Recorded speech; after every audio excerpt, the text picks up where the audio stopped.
Today, I'm going to be responding to 3 very well-known TRT YouTubers about particular topics regarding testosterone or the use of exogenous testosterone. Not going to agree with everybody.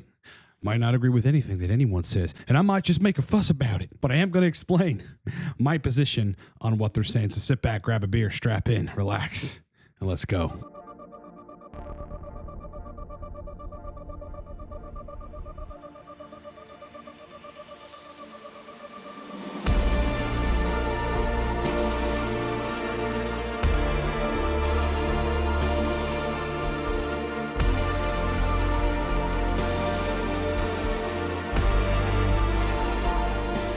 All right, before we get started, Low Cortex Labs is a TRT guidance, sexual dysfunction resolution, and performance optimization company. Got a range of different products ranging from the source list, which is any anabolic you can think of, including high-potency DHT. You can get it down in the description of this video. Prior to this, my specialty was in the neuropharmacology of nootropics, consulting executives on brain performance. After that experience, I built one.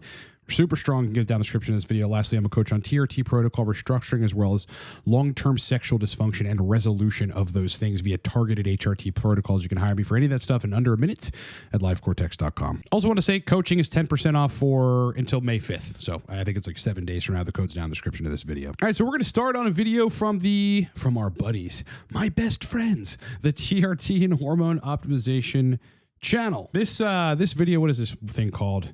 Let me just move some stuff around here. TRT dose of testosterone, optimal TRT dosage. What are the common TRT doses? Let's get into this and I'm going to respond. Here, or essentially this would be a two-part answer. The first answer is which ones are actually common out in the field, and then the second one would be which one should be common. So unfortunately, they're not one and the same, although I think we're making strides every single day in order to systemically get this into a place where people are optimizing properly. Unfortunately, the most common that you'll see is a 200 milligram single injection, and that will either be done by clinics that are quote unquote specializing in TRT, in which case they'll do 200 milligrams per week. And then you're going to have your traditional endocrinologist / family physician / urologist approach, which is going to give you 200 milligrams once every other week, which we know is a terribly flawed concept. Either way you chop it, you're going to receive a nice big blast of an ml or 200 milligrams of testosterone cypionate. That is the most common by far. It is wrong, it is flawed, and I don't believe anyone should be using 200 milligrams in one single dose. Okay, so off the bat, like a couple things. He's right in that, listen, we all discourage like what we'd call the cookie cutter suggestions, right? Just like some sort of one size fits all and somewhat of an antiquated approach to TRT where you're just like eating a bunch of meals for the week at once and then you'll starve for the rest of the week or whatever. You'll be in a deficit for the rest of the week. However, and listen, I think when people say this and shed light on the fallacy of like a milliliter of testosterone cypionate at once and then going throughout the rest of the week, generally it's with good intention. However, there are men for a variety of reasons, specifically their sensitivity to estradiol being constantly elevated or constantly aromatizing, just constantly converting from testosterone, where a single injection per week is actually better because after day 3, when that peak really hits of both test and estradiol, well, then it starts to come down, but they have enough tests in the system and estrogen isn't steadily converting, but they have enough androgens in the system. So you're going to see people doing daily injections that have no libido and erections, and then they go to a once a week injection if they can tolerate it, if they find the dose that works for them, and then libido and erections come back. I mean, I see that all the time in coaching. I'm coaching a lot of people in a highly specialized field of strictly TRT. I mean, that is strictly what I do, so I get to see a lot more data, and so I've found that sure, 200 milligrams to cause side effects for people, man, it might make them over aromatize if they've got a lot of body fat, among other reasons. It could give people side effects in the first few months. I mean, call it 3 to 6 months. Sometimes that happens when you start TRT until basically your body adjusts. And all manner of other potentially negative things, like maybe there's a better protocol. Maybe every day with a shallow intramuscular needle, like 5/8 inch, where you're actually getting into the muscle deeply enough is better, for certain individuals based on aromatization factors and all this other stuff. Some people are going to require not only 200 once a week, but 250, 300, 350, up to 420. I've got one guy in 420 milligrams of prop. He's not doing it once a week. He's doing it twice a week. So 210 milligrams every 3.5 days. And it's just what fucking works for him, man. There is a dose range that these guys suggest. So let's get to that. And again, very few people actually need 200 milligrams a week in order to replace and even optimize their hormones. But even if you are one of those people that needs a higher dose, it should not be done under a single administration. I would say that the most common dose that should be adhered to when someone first starts out is going to range between 100 and 140 milligrams per week, split into 2 or possibly 3. And that is going to be the way to begin treatment until your next follow-up. Okay, I don't necessarily disagree with that. Like, I have plenty of clients that have been on higher doses, and it's just that they can't dial in the use of an AI like Aromasin or Arimidex, or bringing in a DHT derivative that actually works for them. They can't land the estrogen in the place which makes sense for them, sexual function-wise and otherwise. And so they really have to be injecting 100 to 120. I mean, everyone, we really be pushing 140 for those folks. 198 milligrams. It's like, what is that? It's like 7 units on an insulin syringe. Get a 5/8 inch, do daily injections in the glute. You're running 7 units. It's 14 milligrams a day. It's 98 milligrams a week. I have seen that to be the case. So I really don't disagree with the notion of starting down low. If you have to reassess thereafter, sure, then go on 150, 175, 200 milligrams, then maybe play with some frequency things to see.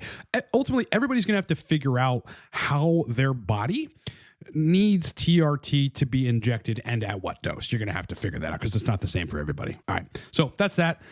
Let's move on. All right. Now, this is one which, I got to say, like, listen, I love Peter Attia. So he's in this one talking about some of the risks of TRT. But, one thing that I guess I could just flat out say that I dislike is people repeating some of the known risks that we know we have solutions for. Like, these things are actually just non-risks when it comes to TRT, and especially people repeating stuff that may have been debunked in the scientific literature over the years, that came from antiquated scientific literature when we didn't have a full understanding of testosterone, particularly the pitfalls of not having enough testosterone. So let's get into Peter Attia on Chris Williams' podcast and his discussion on the hidden risks of TRT. Take me through the risks of TRT. What are they, high level?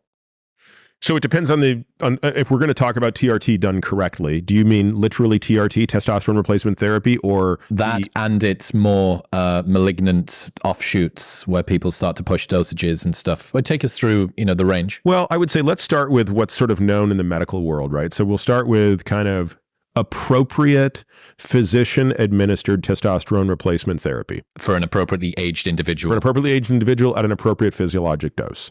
Let me just quick chime in and say, generally that's correct. However, some 20-year-olds, because of hypogonadism or the induction of some sort of really, really serious sexual dysfunction disorder like post-finasteride syndrome or post-SSRI sexual dysfunction, those guys are going to need to go on TRT. Okay, and that's just the fucking bottom line. There's no taking Fedosia agrestis or pine pollen that is going to get them out of radical sexual dysfunction. So please keep that in mind. At the same time, they're also going to be young people that aren't going to want to waste their time. That they might be hypogonadal for one reason or another, and sure, they could probably get it back naturally, but it might take some time. It's going to be a lot of trial and error. If I was 22 years old and I was hypogonadal, I was having a hard time getting my testosterone back up, I would have 0.0 problem going on exogenous TRT from the age of 22. Just wanted to make that point. Two big risks that people have historically been concerned with are prostate cancer and heart disease. So an increase in the risk of prostate cancer and an increase in the risk of cardiovascular disease. Both of these have been studied extensively, and I think we can make a very strong and compelling case that testosterone replacement therapy is not increasing the risk of prostate cancer at all, and it may in fact be decreasing the risk slightly. The cardiovascular disease question is a little bit more difficult, and the data are a little bit more muddled, but on balance, they come out in the direction of TRT does not increase the risk of cardiovascular disease. Once you start to get into these super physiologic doses, you start to run into other issues around a lot of estrogen and a lot of DHT. So you'll see these men who are on these super physiologic doses of testosterone also showing up on 5-alpha reductase inhibitors, which we could talk about why I'm not a huge fan of those, and on aromatase inhibitors, which I'm also not a fan of. Is that to stop gyno and hair loss? Yes. Right. And obviously, I'm not a guy who takes hair loss very seriously, but I think it's a mistake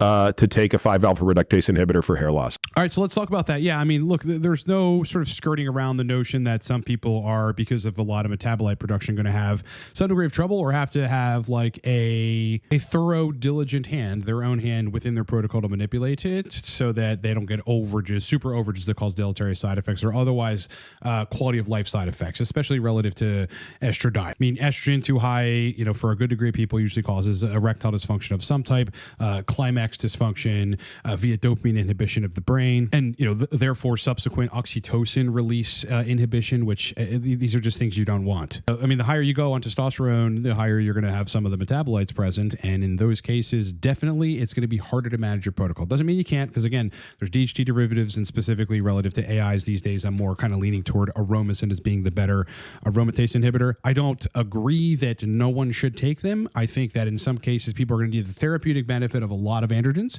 but therefore they're going to need to control estradiol. Relative to DHT, what it seems clear to me after doing a lot of research and actually taking high potency DHT gel, just rubbing it, you know, at various places in my body and going very, very substantially supraphysiologic, above what we would call supraphysiologic when we look at people using testosterone cream. I'm talking about, I mean, DHT maxing. You know, I've been in that arena, studied it, felt what it feels like. I've taken other DHT derivatives that don't act like DHT itself, like Anavar, where certainly there's going to, you know, there can be side effects, and you can have heart palps and all this other shit that goes wrong, and your lipids are probably going to get skewed. DHT is extremely innocuous. The only problem you're going to run into is potentially some more acne, okay? But mostly you're looking at hair loss. I mean, that's really it. Otherwise, it is a very, very potent antidepressant, potent for inducing masculine features, making you feel happy, confident, masculine, calm, and fucking awesome. Regarding 5-alpha reductase inhibitors, I completely agree. Yeah, I just think there's no case. There's no case in which somebody using androgens, somebody not using androgens will want to do that, because 5-alpha reductase inhibitors and 5-alpha reductase enzymes not only control the TAS conversion to dihydrotestosterone, but also control a bunch of other stuff happening in the brain, which relate around the state of your mood and the state of your mental well-being. So you do not want to go in the middle of that and inhibit that inborn natural pathway, which has a very fucking defined set of purposes that ultimately aim to optimize your erection function and your mental health. Endogenous testosterone can spell the end of endogenous production, and therefore a lifetime dependency, which again, we do that all the time. Like if a guy is old enough and decides it's time to go on TRT, we fully accept that. And there's no risk of being on lifetime T for life within physiologic doses. But for a guy who's young, that might be an enormous risk. And we see this all the time, where guys who are doing this in their 20s decide they want to have kids in their 30s and they can't. So like, this is where I'm just going to veer off of agreeing with pretty much everything that Dr. Peter Attia is saying. Because listen, this is one of those old antiquated ideas about TRT that you get newcomers that are super worried about, because that's all they hear, right? They hear all the mainstream dumbed down stuff. Well, you're not going to be fertile, you're going to have a lack of fertility, and you might not be able to have kids. Listen, I know men that have been on strictly TRT, no HCG, no gonadotropins, no Clomid, and they've had kids. They've got their wives pregnant. I'm not saying that's going to happen with everybody, because it's pretty unlikely, right? Your luteinizing hormone, follicle stimulating hormones, they are pretty bottomed out on exogenous testosterone. However, even making the point these days, I sort of feel is a little futile and maybe a tad bit fear-mongery, because we have HCG. That's it. You know, we have a compound that will stimulate the luteinizing hormone chorionic gonadotropin receptor set in the testicles, which will make you fertile and allow you to have kids. Now, after long-term steroid abuse of excessively supraphysiologic doses continuously over the years, with the addition of some DHT derivatives and other things that might shut you down further and cause testicular atrophy, then yeah, it might be a harder road to get to being able to have a kid. But we already have examples of people like Vigorous Steve as an example, who got his wife pregnant.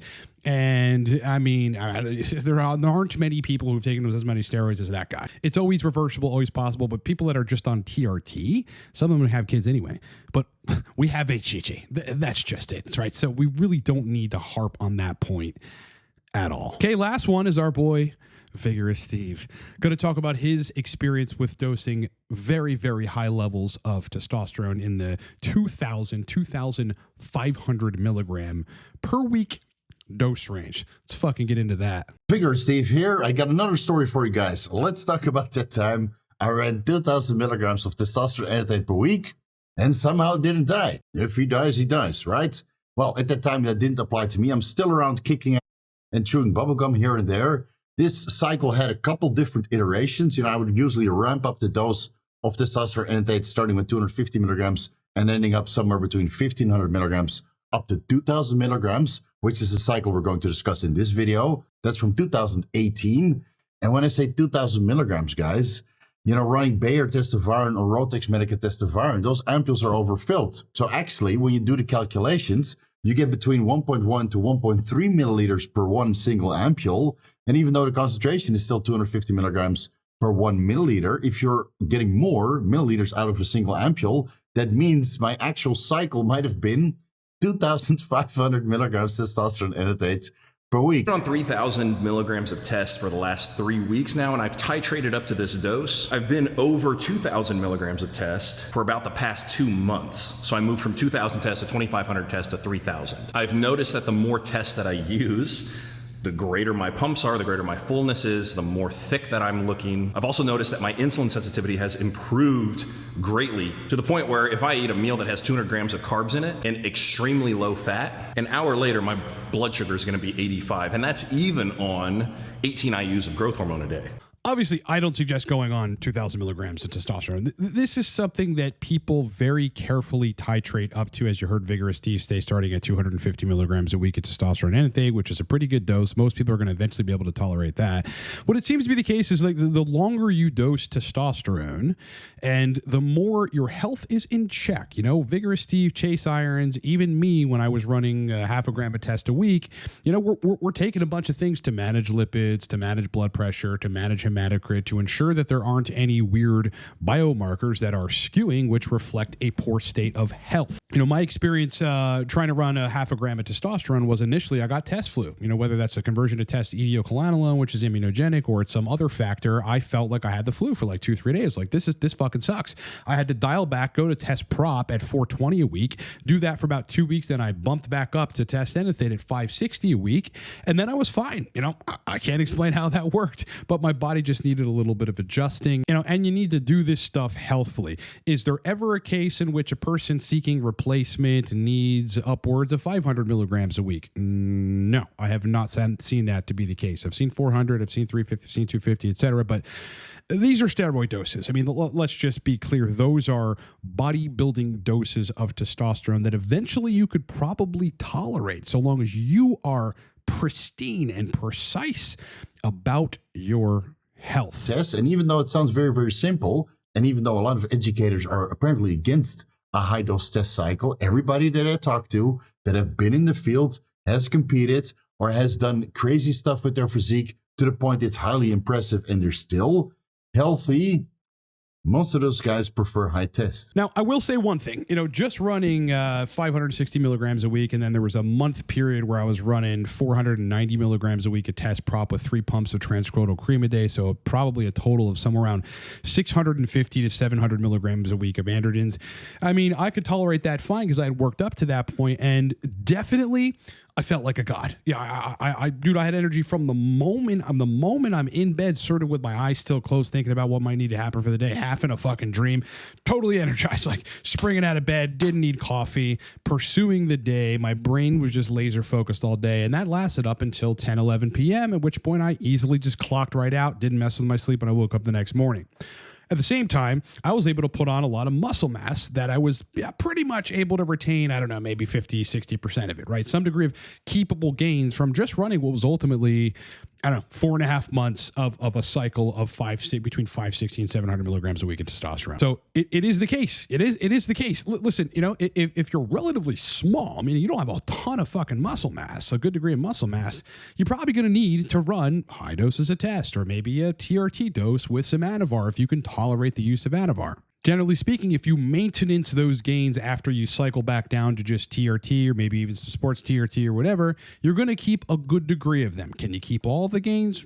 I don't think so. I don't think it's possible to keep all those gains. There's a degree of muscle fullness and obviously protein synthesis, anabolism, that comes with excessively high levels of androgens that are in your body and at your tissues. You're not going to keep everything, but to some degree, if you really do want to grow and have some keepable gains thereafter, as long as you're maintaining everything correctly, you're going to have to go on high tests, and you can do it safely. You might have side effects, initially until you adjust. You're going to have to manage your health with some other compounds that you're going to have to bring in. But in the end, if your goal is to put on some muscle mass and have that be somewhat keepable, I think it's fucking worth it. All right, so generally, I'm in agreement with a lot of what these people are saying, with the exception of never use aromatase inhibitors, because sometimes they're just necessary for people that need, like, you know, to have somewhat super physiologic levels of testosterone, therapeutic levels that actually benefit them, whether they have a condition that they need a high test from or whatever it is. I do agree that between 100 and 140 milligrams is a sensible starting dose for people that are running TRT, because again, I see guys that can't dial in on AIs and DHT derivatives, and they need to go down to 100 milligrams a week, and then they're finally dialed in on testosterone. You know, this is the case for some people. So it is wise to actually start low. And then if you find you need to be going up to 175, 200, 250, or 300 milligrams of test a week, well, then you slowly titrate up, you manage your health, you figure that out. That might work for you too. I think it's futile to even talk about, you know, the fertility predicament regarding TRT, because we can take Clomid, which I don't really suggest, but we can take HCG. You know, we can take other compounds. We can take recombinant FSH, we can take HMG, we can take a combination of some of those compounds together, and we can achieve fertility on TRT. A lot of us do. A lot of us are constantly fertile, testing and remaining constantly fertile while on TRT, me included, and that's just that. Also, how can we not like Vigorous Steve talking about a fucking 2-gram test a cycle per week and giant chase irons as validation? Hope that's been fun for you guys. More content like this coming soon. All right, look, as I said in the beginning, my entire job, my specialty is TRT protocol architecting. Yeah, I've seen every protocol under the sun. Not everybody's the same. There are some cases in which we're going to have to bring in DHT itself at high potency gel. There's some cases in which we're going to have to bring Masteron on top of TRT and people are finally dialed in. There are some cases where people are going to need to go down to pretty low doses of testosterone and do nothing else. No HCG, no anything. There are cases in which 300 milligrams of test is going to be necessary with a small dose of aromasin and a little bit of HCG. My job is to figure that out through fact finding with you. You can book a call with me where I will formulate your protocol moving forward so you can ride off into the sunset being dialed in on HRT or HRT plus. At the same time, people that have long-standing sexual dysfunction, libido, erection issues, climax issues, etc., induced by medications or otherwise, some people just have a real bitch of a time dialing in on TRT, and we need long-term work. I've got a 1 month, a 3 month, a 6 month, and a 1 year package. If you got the budget and you're a serious individual, book me. We'll be on the fact-finding call soon as tomorrow. And right now, for another 7 days, all coaching programs are 10% off. The code is down in the description of this video. If you need to go at this stuff alone, which I suggest people explore doing, just get the source list. I put together a vetted list of vendors with everything you can think of. If you want to grow some mass, right, and get the compounds that allow you to do that, get sourceless. They're all on there. If you want test of all esters, you want to try running some prop, you want to run some phenylpropionate, you can get anything from sourceless. If you want the 20% DHT gel, which for a lot of people is absolutely changing their lives and restoring sexual function, among other things, get the sourceless. It's down in the description of this video. You will download it instantly the moment you purchase it. Lastly, my history is in the pharmacology of nootropics. That's what I studied for years relentlessly. I built a YouTube channel on it and a business on it and consulted a bunch of executives over many years. After that experience, I built my own. It's called Torque, and it is powerful, and you can buy it down in the description of this video. All right.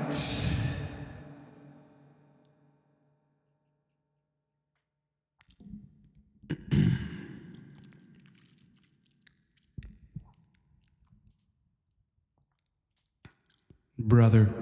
It has been an absolute pleasure hanging out with you. Hope you guys are having a great week. I hope you had a great weekend. Much more content coming soon this week. Look out for some shorts from some of the content we did on the live stream on Saturday. Look out for that. It was pretty awesome. Live stream coming this Saturday, 10 a.m. Eastern time, 11 a.m. Eastern time, possibly Sunday. I'm looking at maybe changing the schedule. You guys will see. I'll keep you posted. Like the video. Makes a huge difference. You want to do something for me? Really fucking means the world if you would just hit the like button. Sub to the channel. I'd love to have you as a subscriber. We break down TRT, HRT, sexual dysfunction, libido optimization, EQ optimization like no other channel does. It is what we do here. Love to have you. Otherwise, kick ass, rock on, enjoy the rest of your day, and I'll talk to you boys in the next one.